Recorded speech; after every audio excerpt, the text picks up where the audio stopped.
কাউন্টারগুলিতে গিয়েছেন, সবাই কিন্তু নির্ধারিত ভাড়া নিচ্ছে।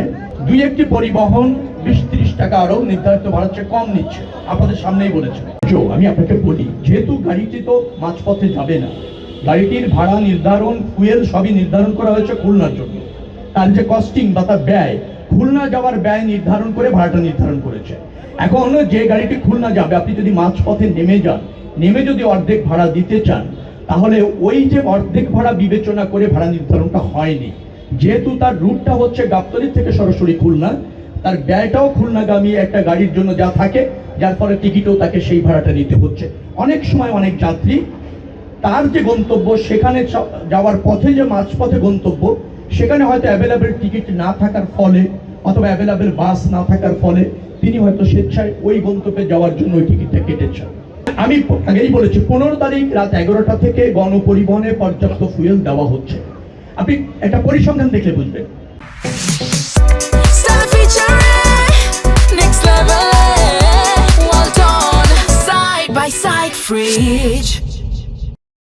যমুনা সেতুতে যা নিয়মিতভাবে যান চলাচল করে, তার চেয়ে 32,000 গাড়ি কালকে বেশি গিয়েছে। 32,000 বেশি গিয়েছে নিয়মিত যাওয়ার চেয়ে। তো তারা তো সব অ্যাভেলেবেল ফুয়েল পেয়েছে। এই যে রাস্তায় আপনারা দেখছেন লাখ লাখ গাড়ি চলাচল করছে, সবই তো ফুয়েল পাচ্ছে। তো ফুয়েল 15 তারিখ রাত থেকে গণপরিবহনে অ্যাভেলেবেল আছে। আমি এখনো পর্যন্ত ফুয়েল নিয়ে কোনো কমপ্লেন পাচ্ছি না। আর কেউ যদি পেয়ে না থাকেন ফুয়েল, আমি মনে করি এখন তো খুব ইজি হয়েছে, আপনি কমপ্লেন করতে পারেন, আপনি হটলাইনে ফোন করতে পারেন। আমরা সেটা দিয়ে রেখেছি পরিবহন ক্ষেত্রে, 16107 আমাদের হটলাইন নাম্বার আছে, 999 আছে। আপনি ফোন করবেন বা পুলিশ কন্ট্রোল রুমে ফোন করবেন, আমাকেও ফোন করতে পারেন, তারা ফুয়েল পেয়ে যাবেন তাৎক্ষণিকভাবে। গণপরিবহনে ফুয়েলের কোনো ঘাটতি স্বল্পতা নেই। এখান থেকে প্রচুর যাত্রী ঢাকা থেকে ঢাকার বাইরে যান এবং সব ধরনের পরিবহনের কাউন্টার এখানে আছেন, বাসও এখানে আছেন। সেখানে ভিজিটে এসেছিলাম, আপনারা সাথে ছিলেন। আপনারা যারা প্রশ্ন করবেন আমি জানি, আপনারা সাথে ছিলেন, কাউন্টারগুলিতে গিয়েছেন, সবাই কিন্তু নির্ধারিত ভাড়া নিচ্ছে।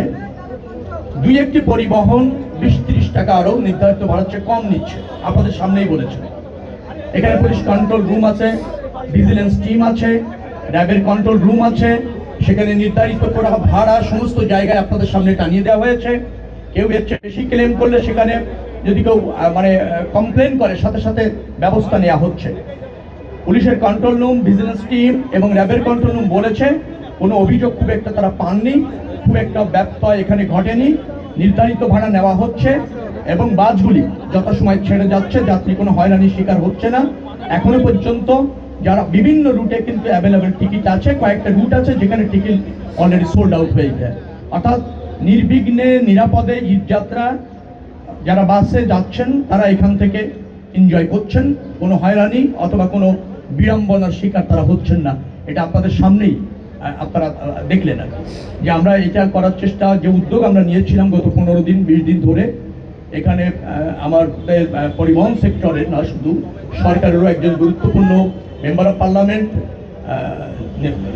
নির্ধারক, বিশেষ করে পরিবহন সেক্টরটা যিনি খুব চমৎকারভাবে শৃঙ্খলার মাধ্যমে অতীতে রেখেছেন, এখনো রাখছেন, শামসুর রহমান শিমুল বিশ্বাস, তিনিও এখানে উপস্থিত আছেন। এবং এখানে বাক মানুষ সমিতির যারা আছেন তারাও উপস্থিত আছেন এবং তারা আমাদের ডিজায়ারটা জানেন, সরকারের ডিজায়ারটা জানেন, তারা সহযোগিতা করছেন। শ্রমিক সংগঠনের নেতারা হচ্ছে, তারা সহযোগিতা করছেন। অর্থাৎ ভাড়া বৃদ্ধি, অতিরিক্ত নেওয়ার কোনো নিদর্শন আমি এখানে পেলাম না এবং আপনাদের সামনেই সেটা পেলাম না, আপনাদের সামনেই। এবং যে সমস্ত টিম আছে তারাও বলছে যে না, এখানে ভাড়া বেশি নেওয়া হয়নি, যাত্রীদের কোনো অভিযোগ নেই। শৃঙ্খলার সাথে এই বাস স্ট্যান্ড থেকে যাত্রীরা ঢাকার বাইরে যেতে সক্ষম হয়েছে বাস পরিবহনের মাধ্যমে।